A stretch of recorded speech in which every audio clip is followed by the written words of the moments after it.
I am kind of in a really bad, we'll do it live kind of mood today. So you never know what might happen. Let me start with, I got off the phone with a very well-placed source in the FBI. Very well-placed source. One that has access and knows. Would you agree with that description, Stu? I would, yes. Yeah, okay. And I said, well, first of all, it started with the Mediaite article, which I'll get into here in a second. And and I said, I'd just like to know what Dan saw that changed his mind, because I know Dan Bongino. I know Kash Patel. I like both of those guys. I trust both of those guys. I do not trust the government. I don't trust the FBI. I don't trust the DOJ. I don't trust the Treasury. I don't trust the Fed. I don't trust the milkman at this point. So, I think most of America is like that. My point yesterday was to make sure that we all understand that the lack of trust in our government is very, very dangerous. And none of us should be doing anything to enhance that lack of trust. Now, how do you repair it? Well, not by ignoring it, not by just saying don't talk about it. You have to address it head on. So I trust Kash Patel and I trust Dan Bongino. And I have said on this program, I am going to give them a year before I say anything, including Pam Bondi. I'm not going to sit here and condemn them for what I don't know what is happening. I know they're both, or all three of them, are surrounded by sharks. Okay? I know that the corruption is very deep in the FBI and the DOJ.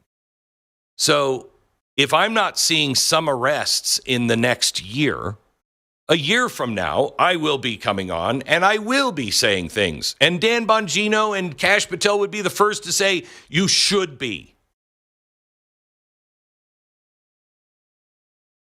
But the point I was making yesterday is I gave you the 7 phases of a republic or an empire. And all empires in history have fallen. And the last 2 things, the only 2 things that remain in this, 3,000-year epic story of the rise and fall of multiple empires, when you look at all of them, there are only 2 things left before we fall. And that is a complete lack of trust in everything and a collapse of the dollar. That's it. After that, we're done. For Father's Day, let your dad know he matters. Get him a gift from American Giant. They make clothing here at home with American cotton, American hands, and American heart. It's quality you can feel. Go to american-giant.com/Glenn and get 20% off your first purchase. That's american-giant.com/Glenn. And so yesterday I said, I don't know what to believe. But I don't believe that Epstein killed himself. Now, that is my belief, as I said to you yesterday. We cannot operate just on belief. We need facts. And in my monologue yesterday, I was saying, what kind of facts would you need to believe? For some people, Kash Patel and Dan Bongino, coming out and saying that is enough. I told you yesterday, Stu, remember when we played the video of Dan Bongino saying, I've seen the evidence. He didn't kill himself. Remember what I said right after that? He's telling the truth. You have that video? Go ahead, play the video. You said Jeffrey Epstein committed suicide.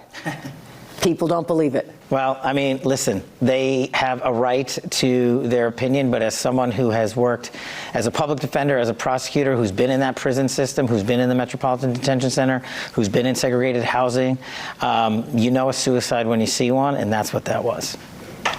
He killed himself.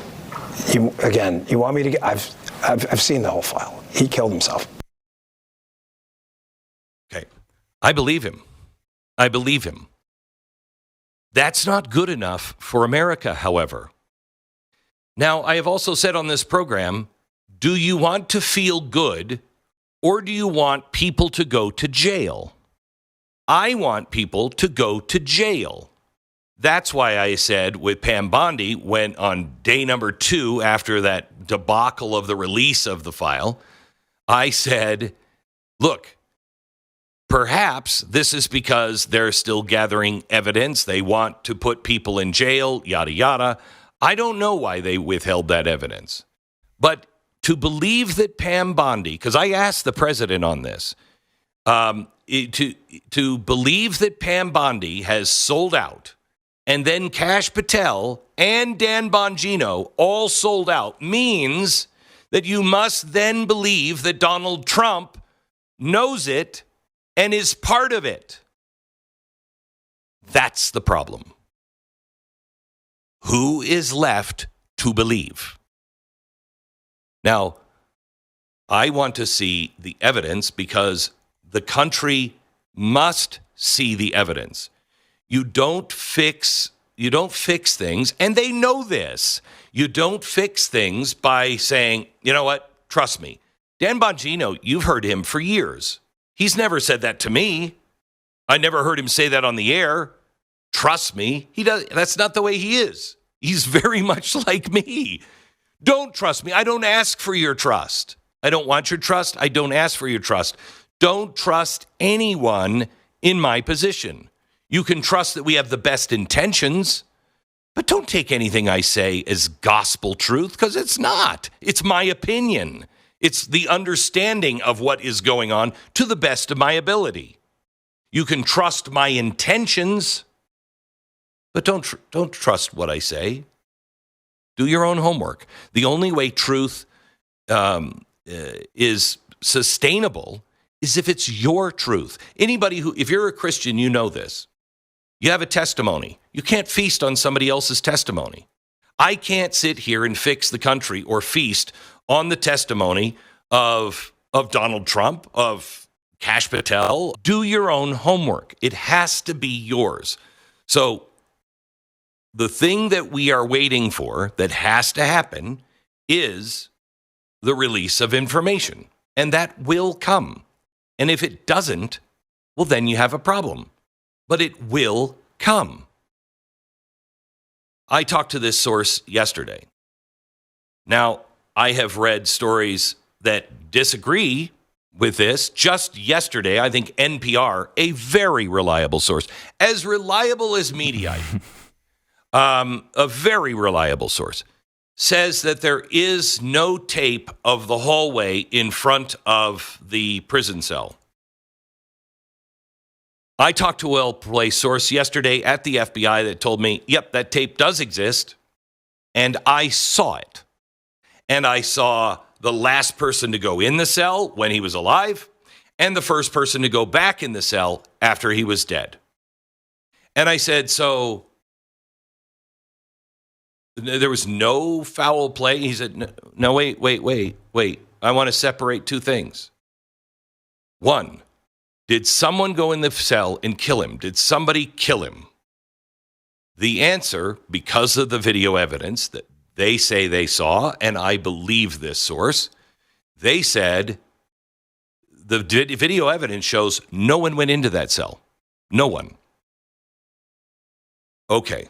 But it doesn't show the cell. It doesn't show what happened. That's the first thing. Now, the second thing. So are you saying there was all of this was a coincidence? No. I am not saying that. I am not saying that there wasn't a desire to set him up. There might have been a desire to have somebody go in and kill him. it's a long string of things that happened that don't make any sense. Was there a conspiracy to kill him? I don't know, but probably a lot of people needed him dead. But did he kill himself, or was he murdered by those people? The answer is he killed himself. Now, that doesn't mean you don't create the conditions that make you want to kill yourself. And I don't mean just sending you to prison.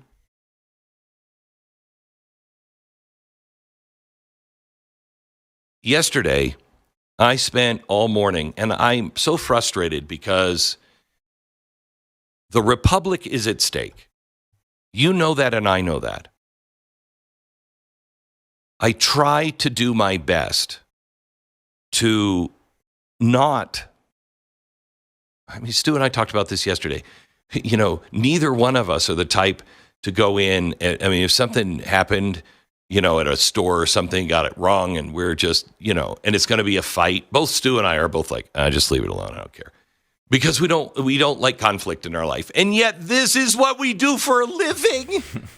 This is not what we wanted to do. We started doing this show because we were making fun of talk radio. And then it got serious after 9/11, and we found ourselves doing it. We don't like conflict. I'm from an alcoholic family. I was the one that tried to make everybody laugh so we didn't see mom or, dad falling down the stairs or whatever was happening.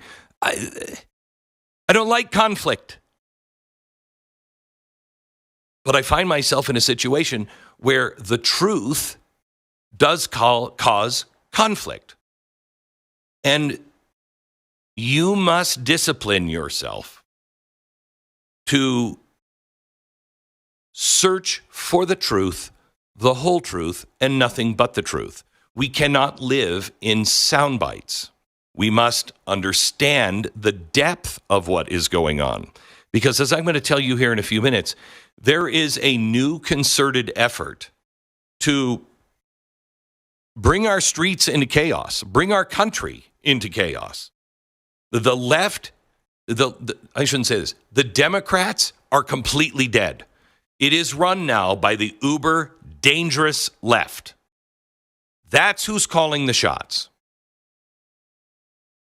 And that they are going to, I'll use their own words, do everything that they've done in the past and take it to the next rung on the ladder. That's a quote. You want to save your republic? We cannot dismiss the people that we have grown to trust, that we have put our faith in. We need to give them time and let them show us the evidence. I want to see some arrests on a few things. I want to see the progress being made.